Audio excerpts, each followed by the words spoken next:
What form do the contacts happen? ¿En qué forma suceden los contactos? A mí hay una sensación muy especial que se me presenta a esta altura del plexo solar. There is a sensation concentrated in the plexus, in the solar plex of his body. Es una sensación como cuando uno está fuertemente enamorado. It is a sensation very much alike when you are tremendously in love. Y esta sensación me despierta. And this sensation sometimes wakes him up at night. Y sé que voy a tener un encuentro con And ellos. he knows he's going to have an encounter with them. Sí. Lo que me agrada de esta experiencia que he tenido What he likes about this experience he has had, es que la comunicación que ha habido con ellos is that the communication they have been having es como la comunicación que estamos teniendo tú y yo en este momento. is just as we are now. So it is a purely physical contact. Es una Absolutely physical. puramente física. You Bueno, can touch them. los puedes tocar. Los puedo tocar y en ocasiones ellos presentan un cuerpo de luz. Sometimes, as they are human-like, sometimes they have a body made of light.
Sometimes these ships appear in great altitude, coming down slowly to hover eventually over the ground in an altitude of 1.5 feet.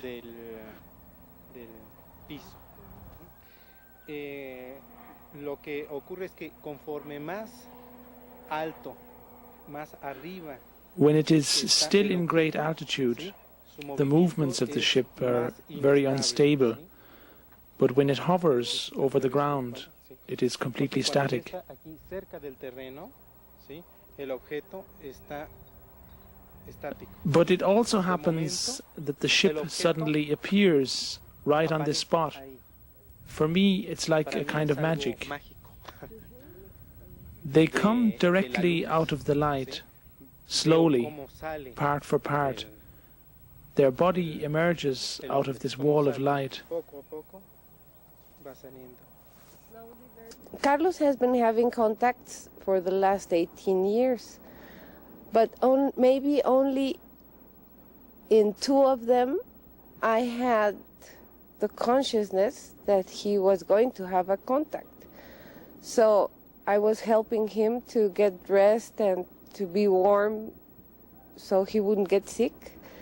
But in the other times, I didn't have no consciousness. It was like they put some spell on me so I wouldn't wake up, because I'm a mother and mothers always wake up with any small noise.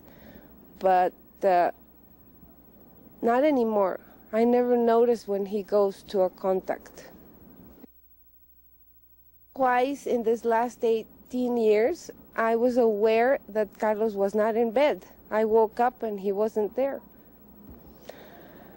At the beginning, I just said, well, he might have gone to have a contact. So I was okay.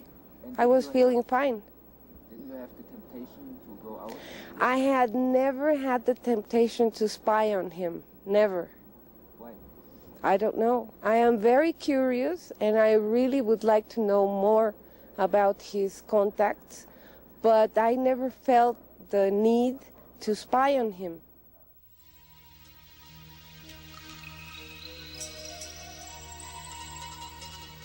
How did Carlos Diaz get involved into the subjects of UFOs? Why did he become a contactee? We wanted to learn more about his background and visited his parents and family. Yo recuerdo que sería alrededor de cuando tenía yo 7 años, cuando yo era niño.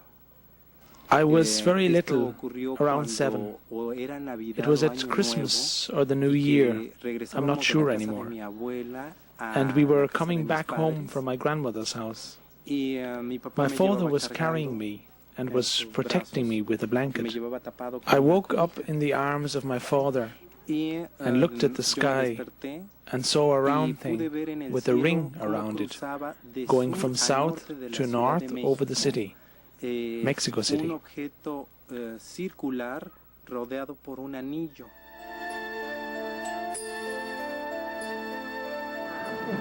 Eso sí, eso siempre. What kind of child was Carlos Diaz? Was he special in any way? ¿Era especial, de alguna manera especial? Sí, Sí. In what way? era muy como de investigation. Ajá, Le gustaba la investigación. He always liked investigation. Was he interested in outer space, in UFOs? Estaba interesado en cosas del espacio. Desde pequeño. Ajá, since he Desde was very chiquito. little. Le pedía a los Santos Reyes un casco de astronauta. He would ask for Christmas an astronaut hat. Sí, le pedía a los Santos Reyes. Y robots y todo. And he would ask for robots. Y veía things puras like that. películas de... And he was always looking TV shows from space. Pues porque es una coincidencia que cuando él viene es cuando vemos a los ovnis. Because how come it mustn't be a coincidence that when he comes we can see the UFOs? Como que lo andan buscando. It's like they're looking for Carlos. Desde chico I think estuvo he él, had contact en realidad, since he was little estuvo without en knowing it. comunicación con ellos. And that's Sí, why he was so attracted by saberlo. space. Incidente ocurrió en el año de 1979. En aquella época vivía en la casa de mis padres y It happened in 1979, very early morning, around 6:20 or 6:30 a.m. I woke up by a strange feeling in my solar plexus. I saw a light reflecting on the wall, and it entered from a small triangular opening the curtain left from the window. I got very curious, and so I got up and looked out of the window to see what was going on. When I opened the curtain very slowly, I saw up in the sky a yellow object, very much in the shape of an egg, which was suspended there. I shared the bedroom with my brother, so I called him immediately and said, "Antonio, Antonio, come and see. There's a UFO." He put his blanket above his head and said, "What? A UFO? I don't want to see a UFO. I want to sleep." So I kept on looking at the object for some moment, and then the object left with a very high speed. The next day I set the alarm clock for the same hour I saw the object that day, and I was waiting that it returns.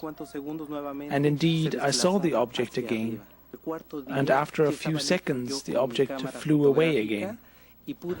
So on the fourth day, I had my camera ready on a tripod with a cord trigger. The object came from east to west over the city, and I was able to take a picture. I opened the shutter for 4 seconds. I was afraid it would fly away, and I captured it on film.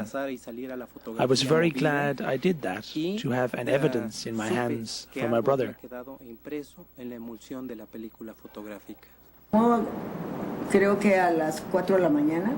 No, eran 6:30 de la mañana. 6:30, no lo vimos. Nomás estaba emocionado. We didn't see him at the real moment because it was very early in the morning, but after that he was very excited. Sorprendido. And surprised. The one who was mostly shocked was Carlos' brother, who did not believe in these objects. He was awakened by Carlos, but didn't want to get up, because he didn't believe. So when he saw the picture, he was very surprised. No se quería levantar a verlo, y él sorprendido le decía, "Mira, mira, ven. No, yo tengo sueño." The films and photos of the so-called ships of light taken by Carlos Diaz are considered by many UFO researchers the best in the world. Others rejected them as being too good to be true. The Mexican optical physicist and computer expert, Professor Quesada, is convinced that they're real. But this was just one single opinion. To verify the results of his analysis, we consulted leading experts in the US, Italy, and Germany.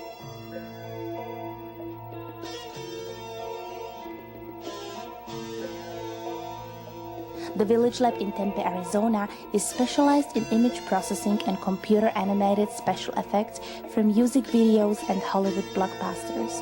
Its director, Jim Dilatoso, analyzes UFO photos for 20 years and exposed several spectacular hoaxes. Still, the Carlos Diaz pictures impressed him. So concerning the Carlos Diaz picture, here's another thing to point out of note. If this is a small object with a beam splitter and it was close to the camera, we would find that the edges of the object out here would reveal themselves to be sharp like this, not distorted like this. No one test is conclusive. You have to take everything together, like going to the doctor, who has blood tests and x-rays and a variety of tests that you put everything together and draw a conclusion. The fact that we have a distortion out here and sharp edges here is one factor that indicates that this is probably not a small model in the beam splitter or superimposed. This has all the properties of coherent light, not diffuse light, not incandescent light, but coherent light, like a laser. The properties of the direct illumination and the properties of the reflected light are identical, as if the reflected surface did not absorb or diffuse any of the light. That's really strange.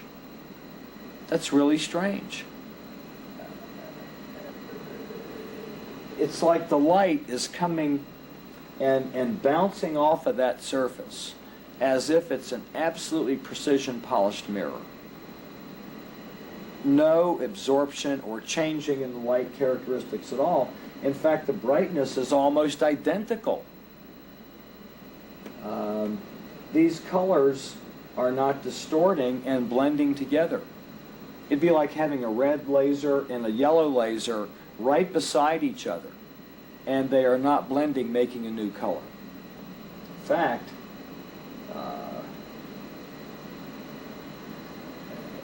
they're casting the image of this tree into the reflection here. And it is enlarging it as if this is a light source, casting a projected image of the trees like a hologram onto the surface here. If Carlos Diaz is doing this as a hoax, he's figured out some very clever methods. It's easy for someone testing pictures to go, oh, it's a fake, and he did it like this and like that. People that say it's a fake, they need to go do this. They need to figure out a way to do this and duplicate this picture.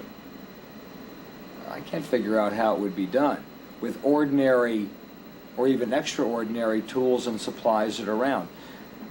We can use computers and test this thing forever, but there's some real basic things in optics and the characteristics of light that we don't need a computer to analyze those aspects of this. Try it yourself and see what you get. It's very unusual. I'm more interested in this picture than in most any other UFO pictures that I have seen, and it can't be easily dismissed. My conclusion at this moment is that this is an authentic picture of a very unusual phenomena, an unusual object. I don't think it's been faked. How big do you think it might be? I think this is a large object, larger than a bus or a tractor-trailer truck, 40, 50, 60 feet, because of its unusual luminance, light characteristics.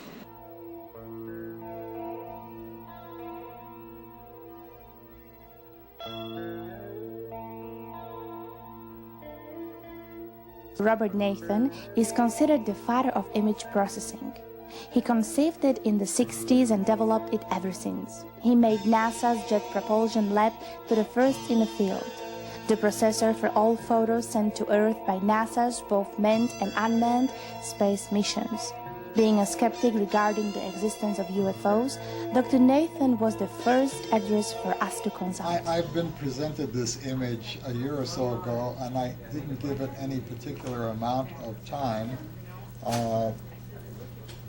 My concern then, as now, is that it should be easy enough to establish from the reflection off of the hood of the car the reflection of the object and also of the guardrail, that one should be able to establish the precise distance of the object. If the object is claimed to be many meters away, it looks immediately obvious that the parallax information, the change in the position of the object as seen off of the hood as compared to seen directly from the direct line of sight from the camera, is inconsistent with an object that has any distance. It looks as if there is some kind of model that was placed quite close to the railing of the car, and some careful measurement will either bear that out or not. But that's a worthwhile measurement to make by somebody who wants to take the effort.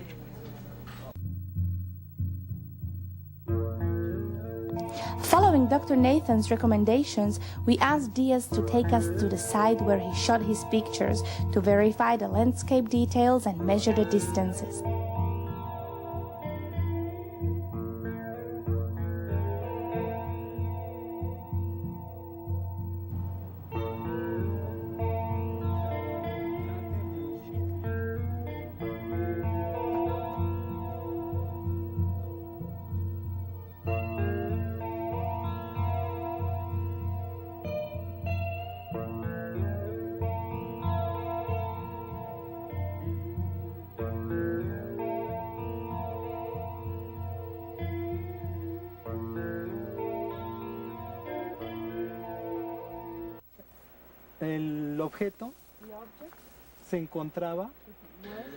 The object emerged beyond these trees. It was rising from the gorge and moved up little by little. Del valle y fue ascendiendo poco a poco.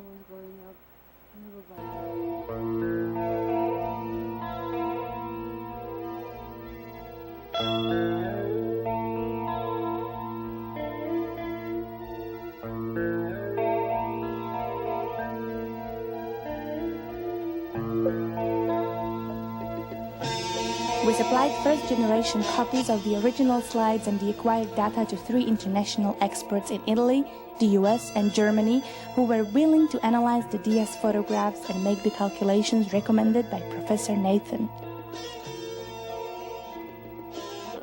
Le fotografie di Carlos Diaz sono estremamente interessanti. The photos of Carlos Diaz are highly interesting.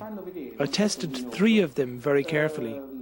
They show a luminous object, red and yellow in color, ascending behind clearly visible reference points, behind a guardrail, bushes and trees, in front of a hill or mountain, in a landscape which it partially illuminates with its orange light.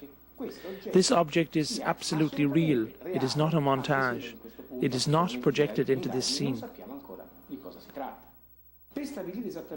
To find out if it is a small object close to the camera or a large object in some distance, there is a technique, the method of photodensitometry. We analyze the intensity of several areas of this luminous object and compare it with reference points in the image, for example, with landscape elements. Based on this, we can state with certainty that the luminous object is located within the second level of the image, beyond the trees. In the foreground, you see the hub of the car and the guardrail, then the trees and bushes, and behind them, in some distance, we have the luminous object. Based on this distance, and in relation to the other objects in this image, we calculate a minimum distance of 33 feet. Most probably much more. Therefore, the object photographed by Diaz must have had a diameter of at least 60 to 90 feet. I can only say that none of us, Rolf Dieter, Klein and myself, after analyzing the picture, found any indication of any known method to fake such a picture. We detected no strings, not even when we lighted up the background. No structures of any kind indicating a montage or any kind of manipulation. The object moved within the 15th second of the exposure upwards in a certain degree, not smoothly, but rather in a jerky way. Our analysis has shown that it was not a simple, solid, metallic object, but the complete series shows the phenomena of a luminous plasma field, which was never before documented so clearly. It seems to be an object consisting of pure light, concentrated in a way that it forms a structured craft. The size must have been according to Rolf Dieter Klein and my own analysis, about 150 feet. It must have been a very large object. My conclusion? All available data indicate the authenticity of the picture with a certainty of 99%.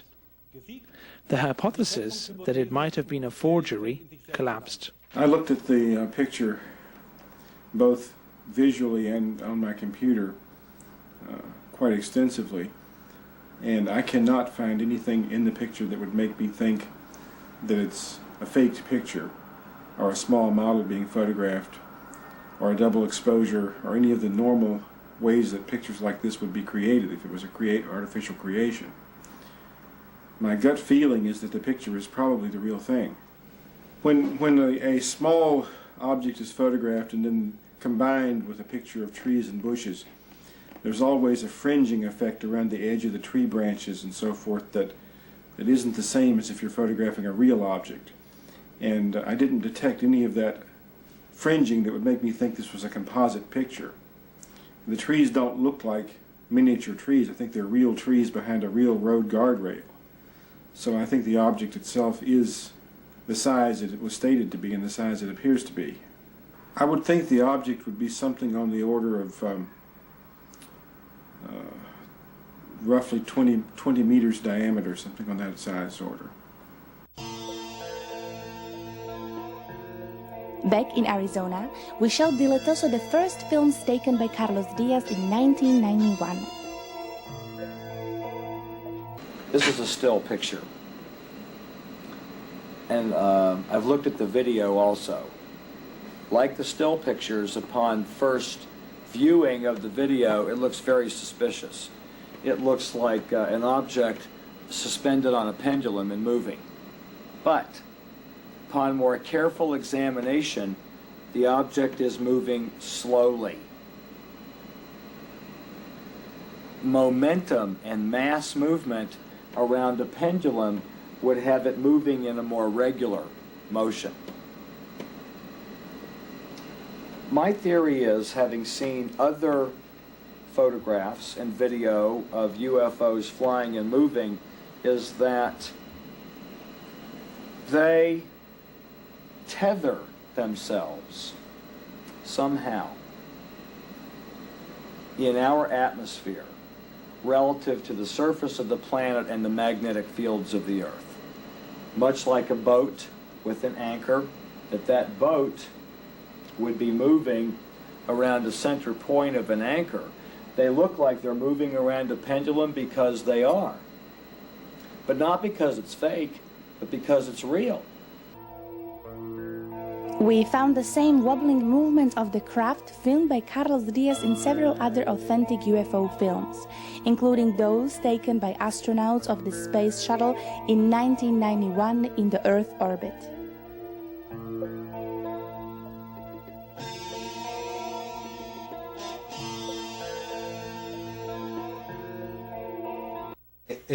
Toman los cinturones naturales de energía del planeta. Because they take the energy belts of the planet.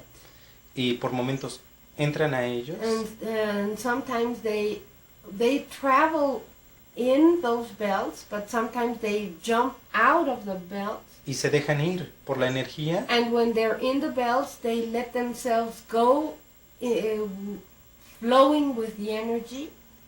Y si quieren ellos mantenerse en ese lugar, and if they want to maintain themselves in one certain place, están actuando un poco en contra del cinturón de energía, del fluir natural de la energía. Flow of the energy of the belt. Entonces por eso se ve los brincos que hacen. How they jump. Pero en el momento en que se dejan ir con la corriente. But once they go and flow with the energy, entonces se van a una velocidad impresionante. Then they travel at a very, very high speed.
But when we brought in the new films Diaz took in 1995, Diletoso was rather skeptic. Tested the pictures in the early 90s and looked at still pictures in analyzing the edges, as I've done in blocking out the squares on this image. The properties indicated to me, because of the depth of field, that it was probably a large object. Now, it's years later, and I'm looking at video, motion video. A couple of things that I'm suspicious of are the ways that it moves.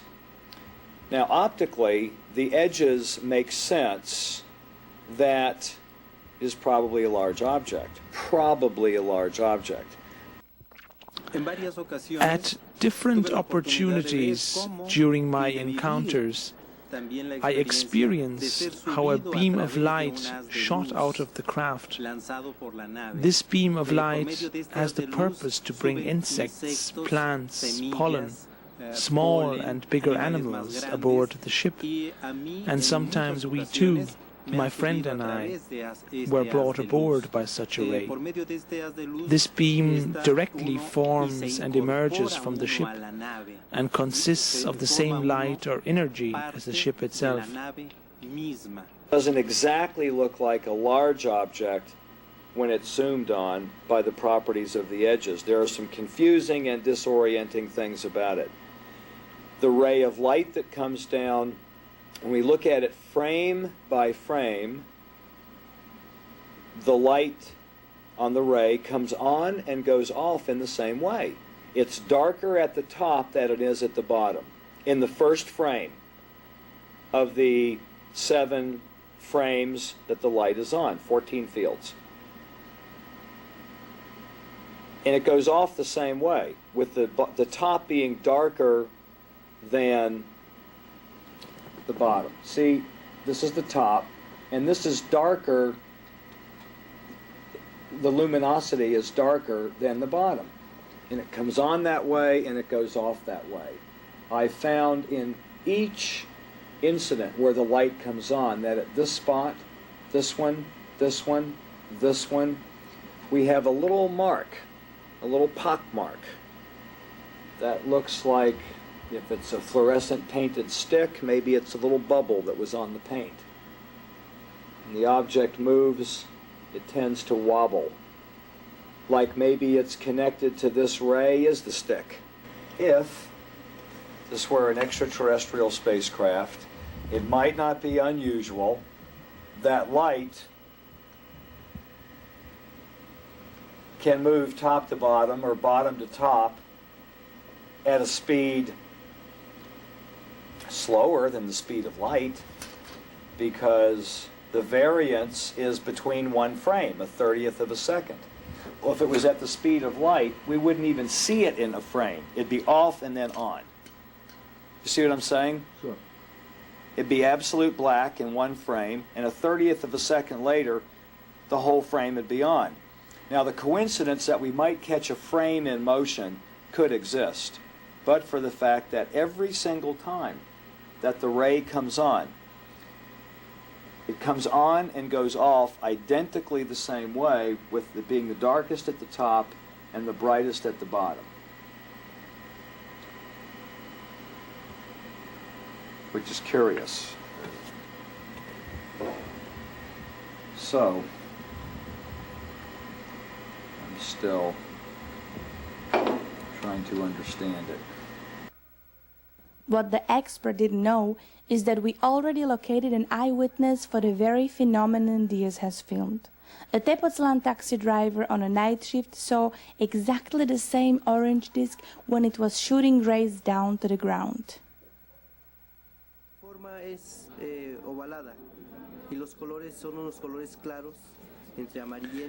It was oval-shaped.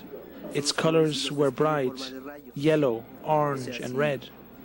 And it was sending a ray down, a flashing ray, several times. It was static, it hovered, but it made slight movements in a vertical direction. Then it suddenly disappeared.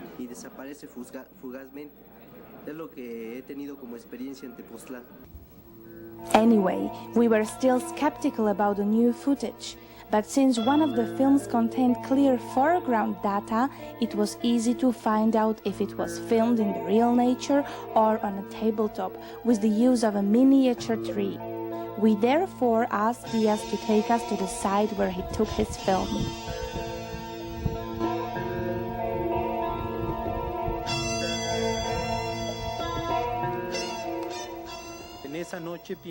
In this night, I came here at about 3 a.m.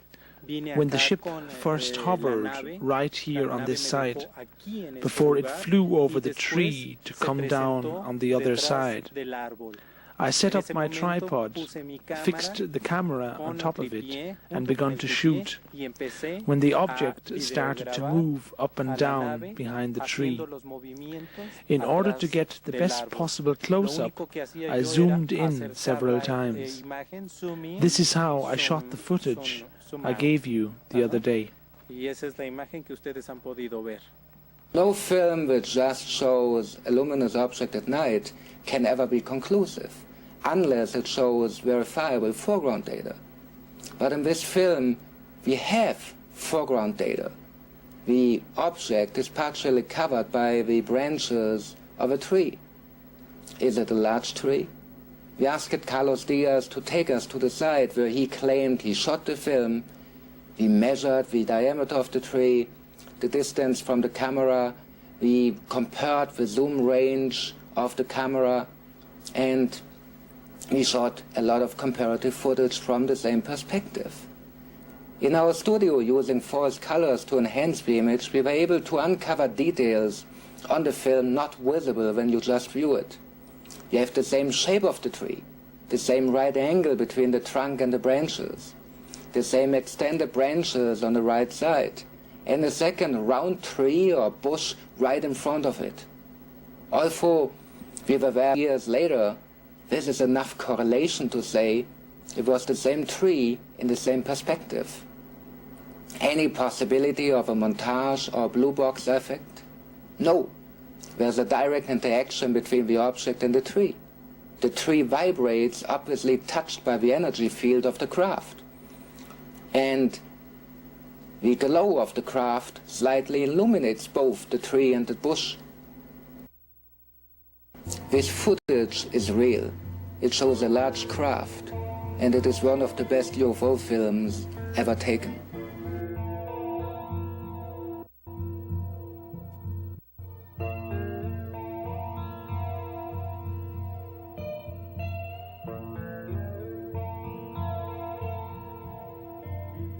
Caso para toda la investigación.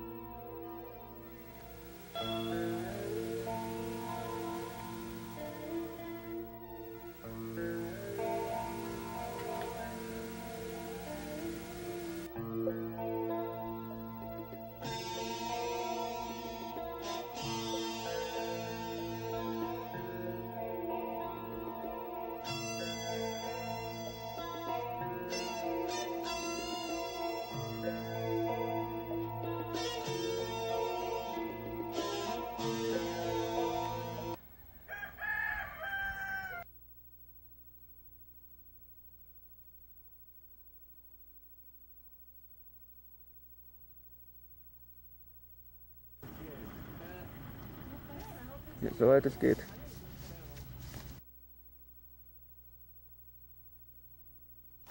Stop.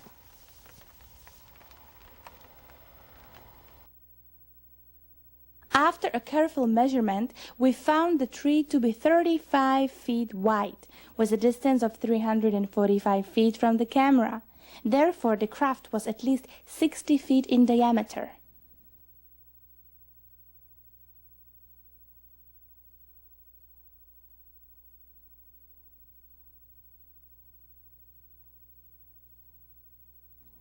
But are the Carlos Diaz UFOs unique, never before seen anywhere on Earth? No, they aren't. In 1965, Deputy Sheriff Arthur Strouch of St. George, Minnesota, photographed this disc-shaped orange-colored craft in the midst of a wave of sightings. On May the 4th, 1994, a cameraman of the local station TV Roma filmed this craft near Ostia, the ancient harbor of Rome. It was seen by hundreds of witnesses.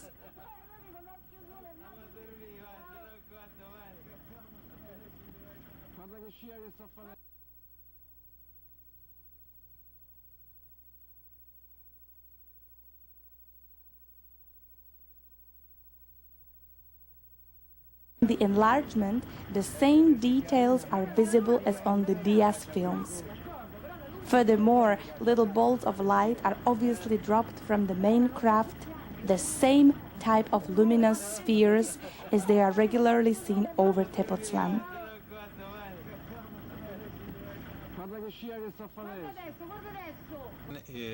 El mismo tipo de energía de la cual están formadas las naves más grandes. These spheres of light are made from the same kind of energy the big ship is made of, light energy. Some are unmanned, some have 1 or 2 people aboard. Some of these spheres are white, others blue, others red in color, and they are probes or monitors to study the environment. They explore the different life forms and conditions on Earth, many things. They don't interpret, they just study and collect the data and emotions involved. Since they are energy, nothing can stop them. They can go through anything. They even come out of the rocks.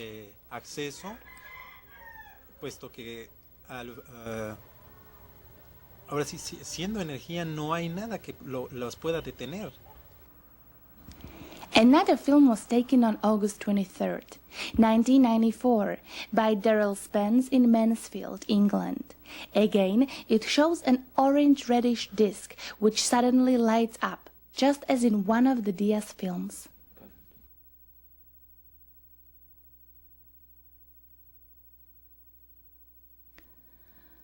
What causes this strange luminosity?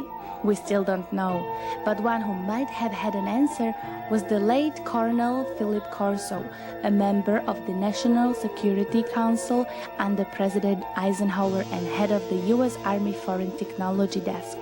When Colonel Corso saw the Diaz photos, he knew they're real. And he claimed he saw the same type of technology when he coordinated the study of the Roswell wreckage by the U.S. Army Research and Development. What you are seeing here, I told Diaz, is a flying saucer with its energy, propulsion energy on and going someplace. Either it's going or coming or accelerating. I don't know, because all you have here is a flat surface. So this thing is moving when it's like this, because the energy is on. And he was very pleased to hear this, because I told him the mistake that we have made. We built a type of flying saucers, but they would never fly most of the time, because they made the mistake of not realizing that the extraterrestrial is part of the flying saucer and part of the system himself. His energy guides the system. I told him that this, from our studies and our intelligence we had, these colors are part of the guidance propulsion system. So you are absolutely convinced the pictures are real? They're real. They had to be real, because he took the pictures and he had them. He never knew what this, well, he couldn't know an explanation like this. The explanation had to come from something like I was in, research and development, knowing about what they were, knowing what the guidance system was, knowing the type of propulsion systems, and knowing what was in space. Otherwise, a nice fellow like Diaz would have never known this. He had to be saved maybe on the level that I was on. So when I told him this, he was really pleased and happy. And I told the boy, well, you did an honest job, you were an honest man, but more likely you have been attacked by debunkers saying, oh, you don't know what you're doing. But you had something real here and never knew it. But it had to come from somebody that knew. So immediately when I saw it, I told Diaz what it was and explained it to him. The renowned physicist Professor Dr. August Mason worked for the Belgian Royal Air Force and taught at the Catholic University of Louvain. After he learned about the Diaz pictures and studied them, he was as stunned as Colonel Corso. As far as I see, there are no objections against it, and because if it is true, it is very interesting for me as a confrontation with a theory where one expected results of this type. I saw the pictures, and there is something probably very different from what others did, because I developed a theory for the propulsion of classical objects. Classical objects are actually symmetric objects. And it involves a system of how do they produce electromagnetic waves which surround the object. And this is a very interesting subject, and I'm happy to see that one of the predictions of the theory, which is that you should be able to create, or they should be able to create, standing waves with certain modes where at certain regularly distributed places you have a higher intensity, thus you could eventually ionize differently. So if this theory is correct, you could expect that somewhere an observation like this will appear. For Professor James Hertog, the Carlos Diaz Experience brings together the scientific and spiritual perspectives of the future and delivers a key to an interdimensional physics. Carlos Diaz documents are very important because they show a different category of intelligence, what could be called the bioplasmic form of intelligence that is even beyond the extraterrestrial, which is using metallurgical or physical spacecraft. Here we have seen by computer enhancements of the film actual realities, suggesting that this is a vehicle form that can change its shape, size, geometry in any number of ways. It comes close to what is called in the ancient documents of the prophets of the Western civilization, the Merkaba, or the vehicle of lights. In short, we are seeing in the Carlos Diaz material a whole new category of the UFO experience. We are going beyond the extraterrestrial into what could be called the ultra-terrestrial intelligence that is existing in a pure energy state. We are looking at a vehicle where there's no physical door, but has the opportunity to work with morphological energies that will open up a paraphysical door through which the contactee, in this case Carlos Diaz, will move into the vehicle, pass his physical hand through a body of energy, see no physical participants but feel an omnidirectionality of energy. This case merits more study because it signals a graduation of ufology into another category, that of the ultra-terrestrial beings of intelligence, and will open a door to a whole new physics that will accept the possibility that there is a life so advanced that exists in a pure energy form, capable of manifesting itself through superluminal light without a physical form.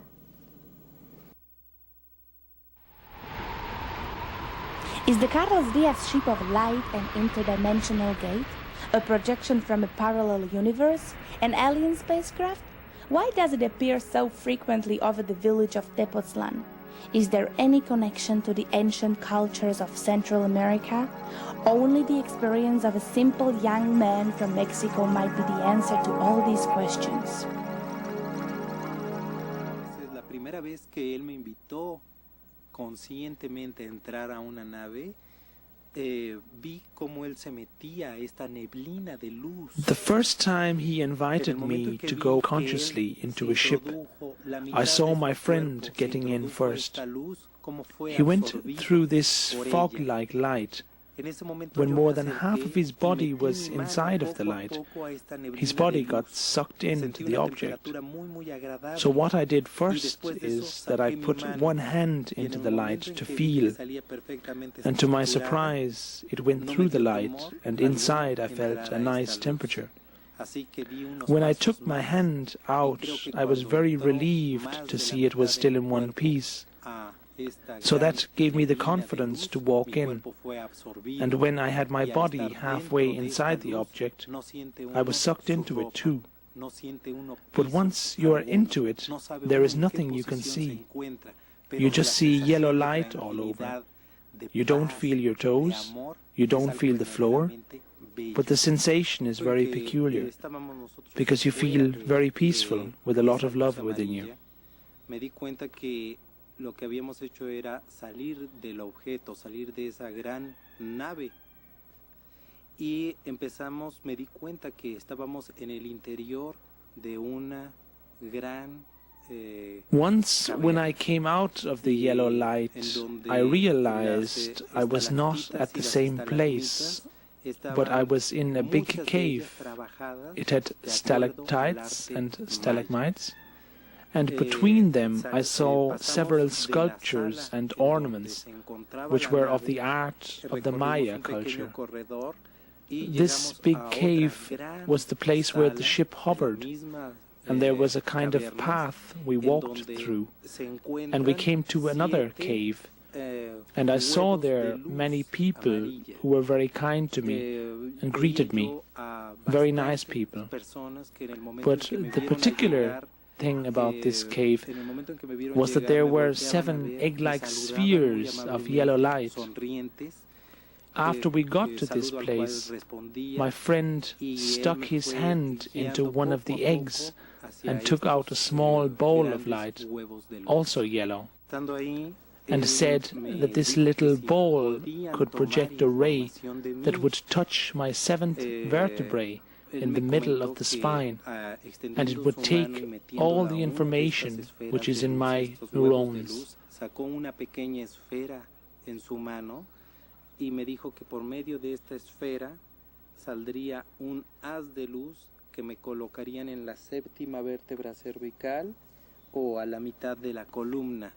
Si yo lo permitía así, tomarían información de todo lo que tuviera yo almacenado en mis neuronas. Después de eso, once I was there in this place, he invited me to go into one of those spheres of light, or eggs of light. When I did so, I realized that all the yellow color changed, and it was not yellow anymore, but it was a scene of a forest from the air. It was like if I was flying. And then I saw on each of my sides a wing, the wing of an eagle, and I realized that what I was looking at was the information from an eagle, his memories, that they had stored into this egg of light. Que me permitía ver el bosque desde el aire.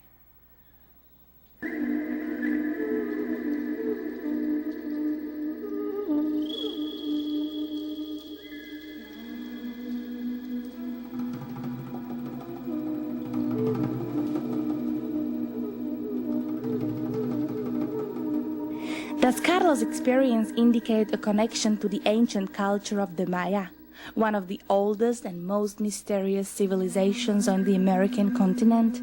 The Maya were famous for their advanced astronomy, their precise calendar, their mathematics, which were superior to those of contemporary Europe, but also for the splendor and magic of their art and their mighty temple cities in the middle of the jungle. Today, we are still fascinated by the mysteries of this culture, and archaeology had yet failed to uncover its ultimate secrets.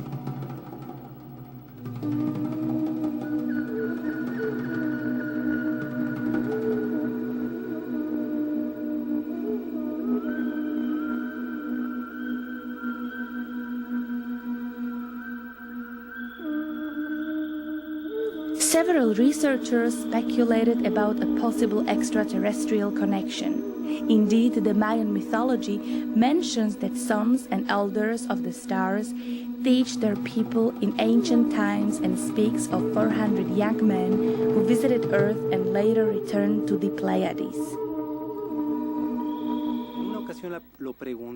Once a Mexican investigator and journalist, my good friend Jaime Musan, asked me to ask them where they come from.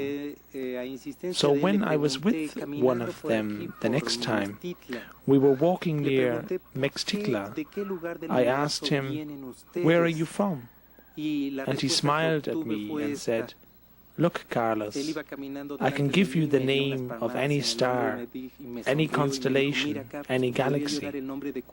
But what would this tell you? As far as you've gotten is your moon.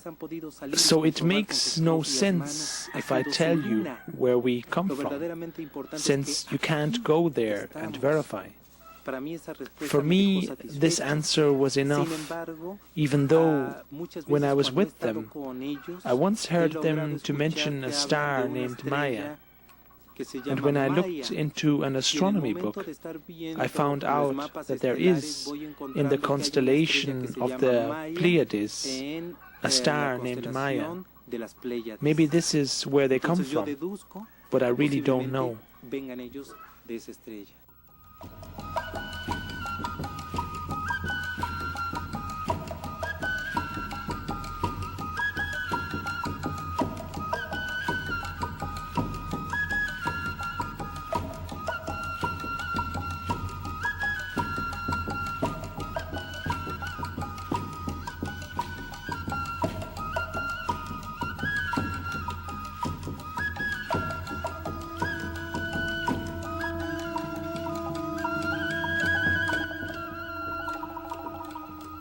The religion of the Mayas indeed was one which studied the cycles of life, the laws of nature, and the harmony with creation. They celebrated the fertility of the jungle in impressive ceremonies. The Mayan priests and shamans identified themselves and during their rituals became one with animals and plants, with the sacred quetzal bird, the free-flying eagle, the busy ant, the fierce jaguar, or the wise snake. Is it a coincidence that a similar identification with the life forms of Earth in the mystery caves of the X of Life teach Carlos Diaz the necessity to work for a better world, to campaign for a living planet?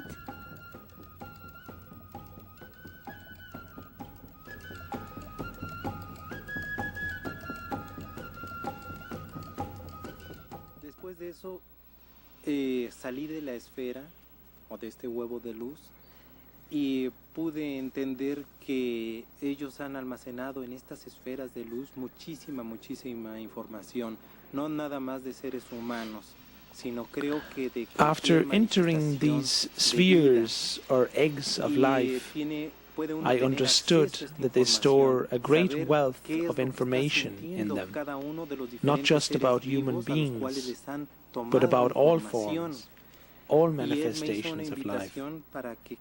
They don't only store images, they also store senses. When you are there, you feel like an eagle, like a bird.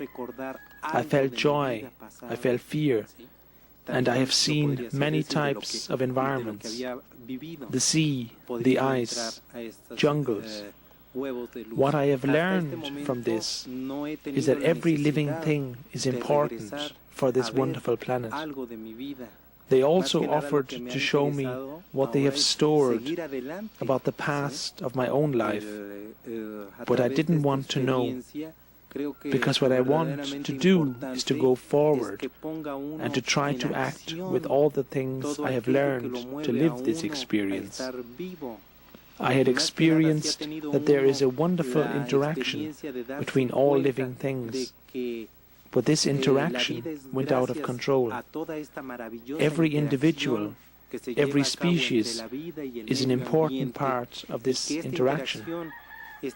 This is the reason why I want to share all this with the whole world, to invite the people to act in order to save the earth, to make it a true paradise for all living creatures, and to inherit our future generations a living planet. Mi experiencia, el tratar de invitar a cuantas personas quieran escuchar que tenemos la posibilidad de seguir haciendo de este nuestro maravilloso hogar, el planeta Tierra, un paraíso. Creo que es importante que les heredemos a las generaciones futuras, como lo he dicho infinidad de veces, un planeta vivo, ¿sí? Un planeta bello.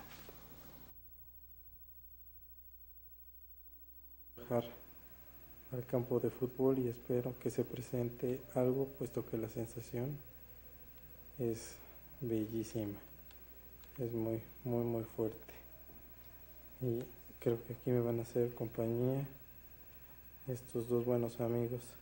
Vámonos, chiquitos, vámonos afuera, vénganse, vamos afuera chiquitos, acompáñenme a un lado, si no nos vamos a caer todos.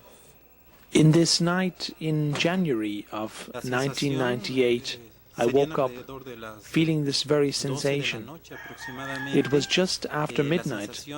I got up, grabbed my video camera, turned it on, and left the house.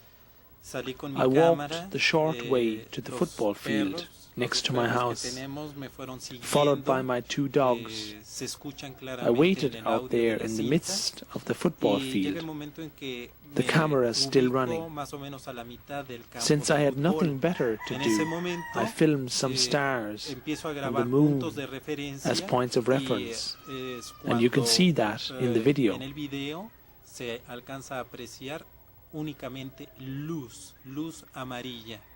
Después de unos cuantos segundos me encuentro fuera de esta luz y es cuando tengo conciencia de que me the ship appeared just above me, a sea of light, yellow light all over. Seconds later, I found myself inside of a very big, dark cave. In some distance, a ship appeared and disappeared again and again. Just above one great polished rock, nearly circular, on which an encarved image was clearly visible, a triangle surrounded by three circles.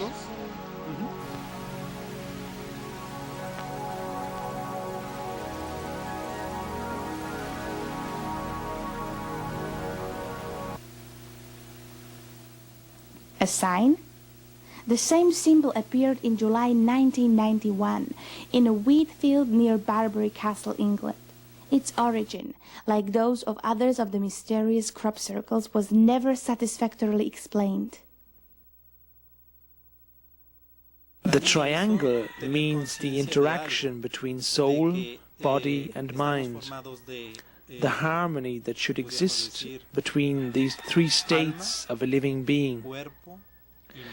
And the small circles in every corner of the triangle mean the simple ring stands for nature, the circle of life. The one which looks like a wheel stands for movement. And the third one, the spiral, for the evolution of the consciousness of humanity, which in every mind grows like a spiral, and it altogether moves into a higher state.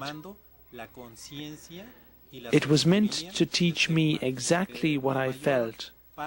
This is how my experience takes place. They don't talk to me much. They make me feel things and be aware of things. And that's how I've been learning.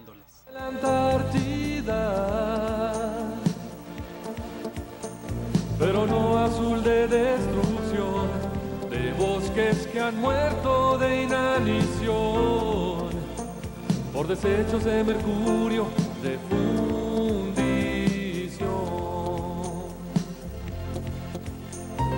Blanco como garza, cuando cruza los pantanos, y blanco como espuma, de las olas y la luna, blanco como estrellas, que se pierden en la inmensidad. pero no blanco de destrucción, de detergentes y polución. Cuántas cosas vemos sin solución. Salvemos la tierra de todos nuestros errores.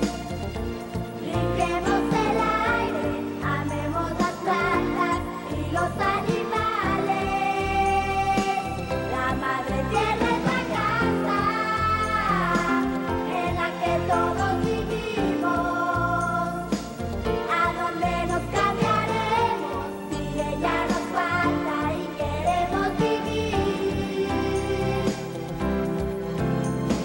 Verde como loros que en el cielo se despliegan y verde como selvas de lagunas y reservas, verde de delfines que jugando van cubriendo el mar,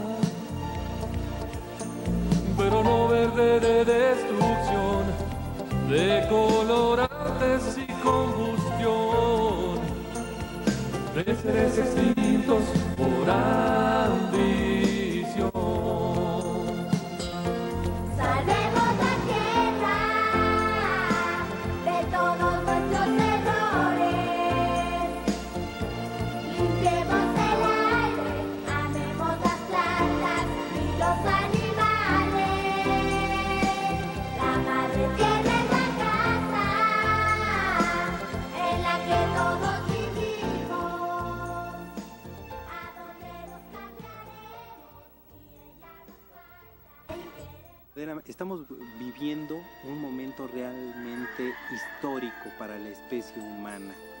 Creo que tenemos que We tomar are plena going conciencia through a de que el very futuro important del state planeta in the está en human nuestras history. manos. We have to Ya realize que en that este the momento, future of us and our el planet planeta, is in our hands. está bajo The world is in the ahora sí, hands el mando of de a una criatura que species tiene la capacidad which is de very crear, creative. de crear cambios We must make the verdaderamente changes grandes, with this verdaderamente importantes. creativity. Ahora, esta We are creatividad already está going provocando through grandes many transformations.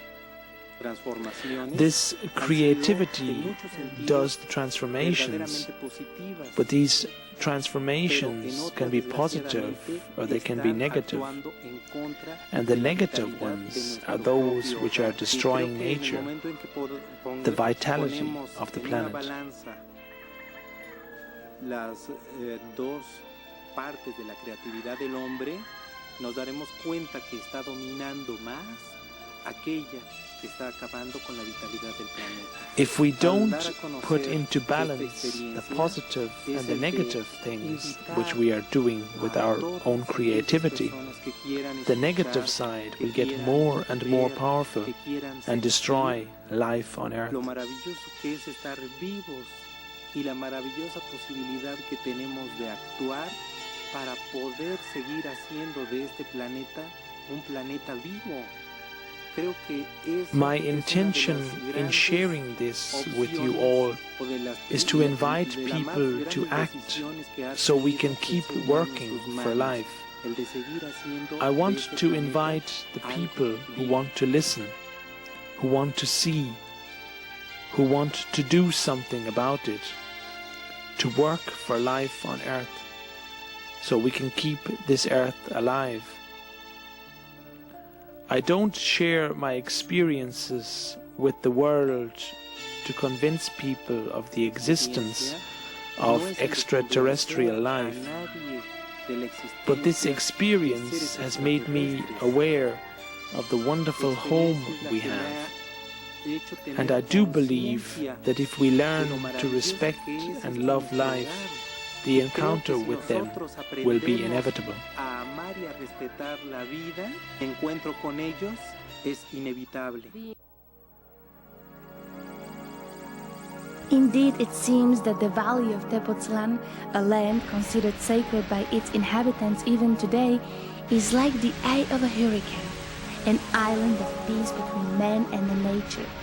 Therefore, it doesn't really surprise that it also became a cosmic enclave, an outpost of those who ride on the oceans of the universe. It might very well be the place where contact between man and life forms from somewhere out there already happened, where they learn from us and we, maybe one day, might learn from them. A place where heaven and earth meet. And they come here because here in this very small place, Tepoztlan, are 7 energy belts that cross here. And they use these energy belts to travel like we are using highways. That's why we have so many UFO sightings here. Therefore, it is so familiar to the people in Tepoztlan to see these objects, because they have been here since a long time ago.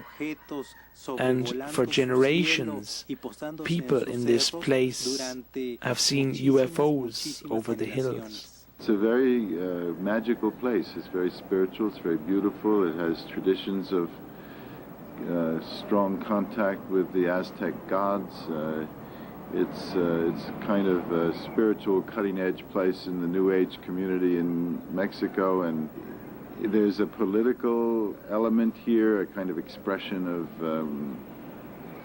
not wanting to contaminate their environment with resorts, golf courses. To avoid that, there's this kind of consciousness that they have something sacred here and that they don't want to have undermined. So it's an unusual place, and it seems somehow fitting that a man like Carlos should emerge in a place like this. Besides that, it is also because we don't have a great air force.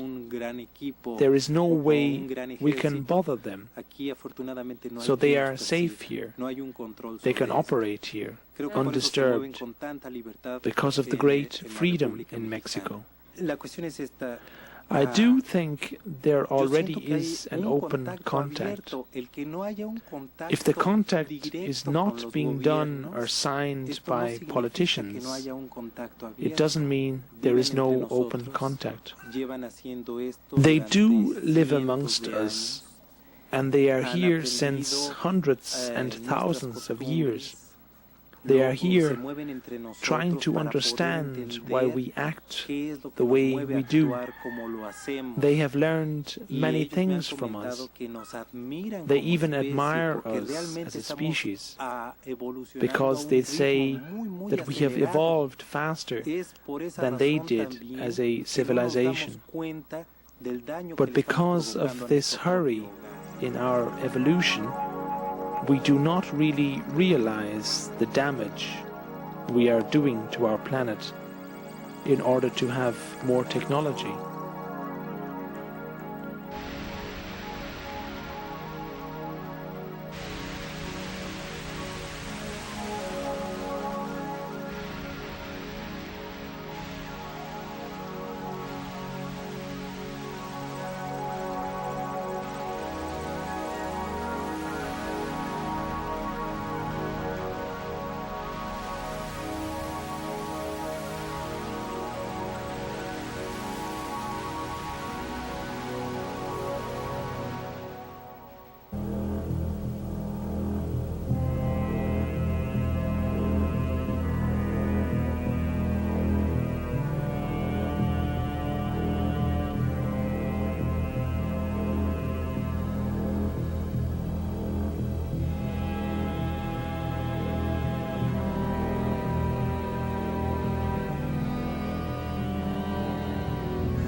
The activity of the volcanoes in Mexico and elsewhere in the world is just an answer to the aggression we are directing against the planet. All these nuclear tests have been done in so many countries, and now there's the answer to it, the volcanic activity which liberates the energy here in Mexico and all over the world. From 1991 up until now, many people have been reporting around the volcano activity of UFOs. And what is really interesting is that this activity, it seems to be related to the activity of this very dangerous volcano. Many volcanologists think that this is the most dangerous volcano in the world because of its history and because there are so many people living very nearby this volcano. They were fleets with 5, 7, 10, 12 objects. We have even some pictures of that which prove very clearly that is true. Many other people say that these objects have descent close to the volcano and they have seen even extraterrestrials close to the chiefs. The sightings, every time we're going to have activity of the volcano increase. For example, as I said, in 1991-92, we found out that the volcano was active because there was so much activity. Then we have a lot of activity after the middle part of 1994. By the end of 94, we were predicting probably some possibility of eruption, and this happened on December 21st, 1994. And then on September 18th, 1998, we were in Puebla and we had many reports of many witnesses of 7 objects flying very close to the volcano. And we predicted new activity and new big eruptions. And from November 19th, 1998, we are living a new stage. We think is the final stage of this very dangerous volcano. This mountain could blow up, killing hundreds of thousands of people. It could become the biggest disaster ever in human history. Es dar a conocer la experiencia vivida por Carlos Díaz durante 19 años con estos seres llamados luz. The purpose of the center is to make the material and message of Carlos Diaz available, material which has been collected for over 18 years now and has been verified by experts and scientists from all over the world. But it is also to help people which have seen for the first time a UFO, like me, as I was very shocked when I saw a UFO for the first time. The center wants to explain this reality to the people. Necesidad o una inquietud que no se puede comentar con cualquier persona, las cuales no han tenido un acercamiento o un avistamiento de esta índole. Entonces, este centro va a recibir a todo ese tipo de gentes que necesiten de alguna explicación para poder hacer descansar a su mente de ese impacto que reciben la primera vez que ven un objeto no identificado. Afortunadamente hemos podido establecer una The center, the organization we are beginning to open, will let people know about the reality of the UFOs and help in the preservation of life on Earth. E invitar a la gente a actuar como ellos han aprendido a hacerlo en favor de la preservación de la vida.